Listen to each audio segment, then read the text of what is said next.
Well, good of you to join us for Reflections in Running as we come to the middle of September and the back end of the flat racing season. We of course still have the Arc de Triomphe to come, Champions Day and a lot more besides.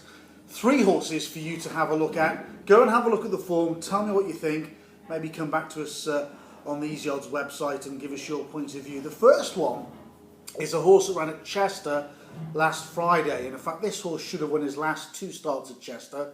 You'll all know him. His name's Apostle. Very well weighted. Was 3rd at 10 behind Gramercy in the same colours of Dr. Marwin Kukash. But instead of going outside the first 2 as they came inside the final furlong, he was put between the eye of a needle. But the eye of the needle closed up on him and he was eased considerably inside the final 75 yards.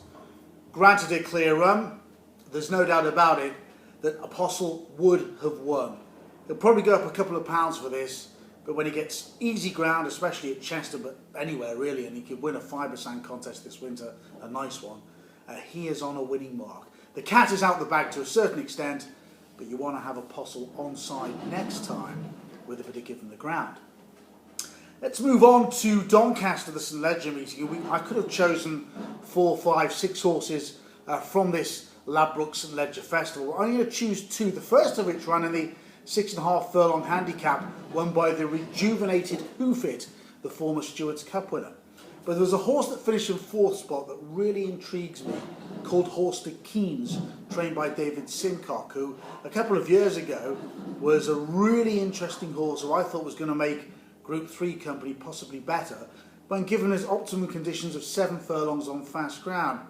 He was sent to America after running really well at Royal Ascot in the Sandringham handicap, but things then went awry with him. He's taken time to find his form, but back down to a mark of 97, he ran really well here, just finding the 6.5 furlongs that little bit too sharp.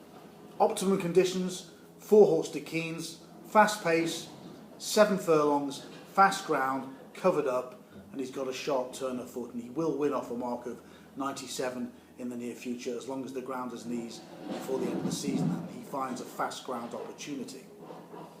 And at the same meeting, a horse that I think will probably be obvious to a lot of you, but when I put it into context, you'll realise where this animal is going. He was quoted at 12 to 1 after winning the Champagne Stakes at Doncaster, and yes, it's Emotionless. But I've heard from one very good contact I have at Godolphin that they think this could possibly be one of the best horses that Godolphin has ever had in its time in training. And of course we think about Dubai Millennium being the best horse they've ever had. Well, Emotionless is right up there. Now, the fact that Air Force Blue is the 4 to 1 favourite for next year's 2,000 guineas almost makes the market for us.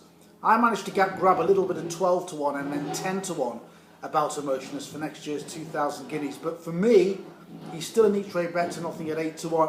And I know it's a long time to wait for an investment to come to fruition for next April, beginning of May. But this is a very smart horse. And the way William Buick talked about him, you probably saw the interview on Channel 4, tells you everything you need to know.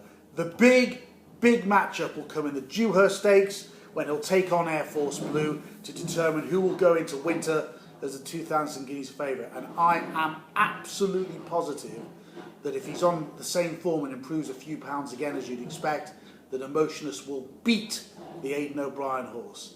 Take the 8 to 1. I've got 10s, but I think 8 to 1 is still value.